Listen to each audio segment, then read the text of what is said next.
Hi, I'm Chaplain Mark Nordstrom, and this is A Touch of Grace.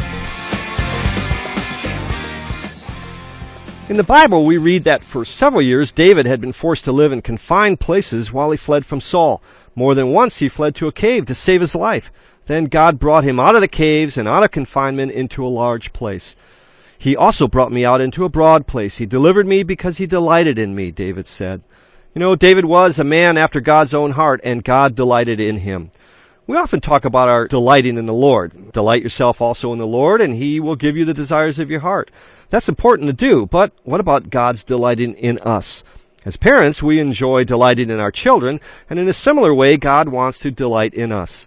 Because God delights in us, He uses the different experiences of life to make us bigger. He also brought me out into a broad place, David wrote of one difficult time. He also wrote, "You enlarged my path under me." God delivers us so that He can put us into a larger place, so that He can enable us to take giant steps of faith for His glory. David had gone through several years of confinement, difficulty, persecution, and sorrow. But when it was over, he was a bigger man. So, let the trials of life make you a giant, not a midget. Let God put you into a large place where you can take giant steps of faith for His glory. Life's trials are not easy, I know, but in God's will, each has a purpose. Often He uses them to enlarge you. Are you feeling confined?